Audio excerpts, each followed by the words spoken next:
Ponnani MIUP school പൂർവ്വ വിദ്യാർത്ഥി സംഗമം നടന്നു. 96 ബാച്ചിന്റെ 4ാം വാർഷിക ഒത്തുചേരലാണ് വിപുലമായ പരിപാടികളോടെ നടന്നത്.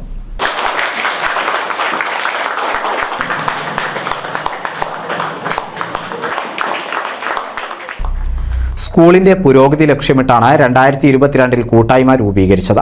തുടർന്ന് സ്കൂളിന്റെ വികസന കാര്യങ്ങളിൽ കൃത്യമായ കാഴ്ചപ്പാടോടുകൂടിയാണ് 96 ബാച്ച് ഇടപെട്ടു പോരുന്നത്. കൗൺസിലർ ഷബീറാബി ഉദ്ഘാടനം ചെയ്തു. താജ് ബക്കർ അധ്യക്ഷത വഹിച്ചു. പ്രധാനാധ്യാപിക ഫാത്തിമ, PTA പ്രസിഡന്റ് സമദ്, സൗദാബി, ജുമൈരത്ത്, സാദിഖ്, ഷംസിയ എന്നിവർ സംസാരിച്ചു.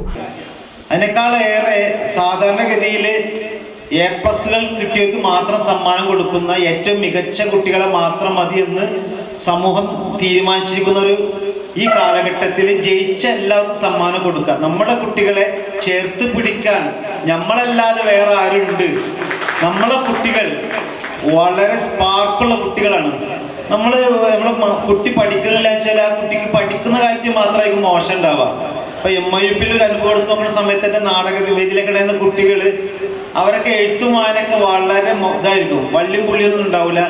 ഞാൻ ടീച്ചറോട് തന്നെ പറയാം, നമ്മളത് വായിക്കുമ്പോൾ സംസ്കൃതം പോലെ തോന്നാറുണ്ട്, വള്ളിയും പുള്ളിയില്ല, സട്ടക്കുട്ട പെട്ടാക്കിട്ടോ ഇടാന്നൊക്കെ ആയിരിക്കും, വള്ളിയൊന്നും ഉണ്ടാവില്ല.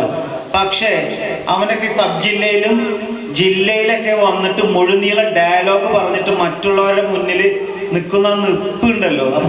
ഒരു കുട്ടിയും നമ്മുടെ ഈ ദുനിയാവിൽ പടച്ചവൻ ആരെയും ശൂന്യമാക്കി ഒഴിഞ്ഞ പാത്രങ്ങളാക്കി ആരെയും സൃഷ്ടിക്കുന്നില്ല എന്നുള്ളതാണ് അതിൻ്റെ ഒരു തിരിച്ചറിവ്. ബാബു താണിക്കാട്, ഹബീബ് സർഗം, സലാമുളാട്ടയിൽ, തൗഫീഖ്, ഫസീല, ജലീൽ, ഷാജി, ഹനീഫ, നൌഷാദ് എന്നിവർ പുരസ്കാര വിതരണം ചെയ്തു. N. ഫസലുർ റഹ്മാൻ സ്വാഗതവും അബ്ദുൽ മനാഫ് നന്ദിയും പറഞ്ഞു. NCV news, Ponnani.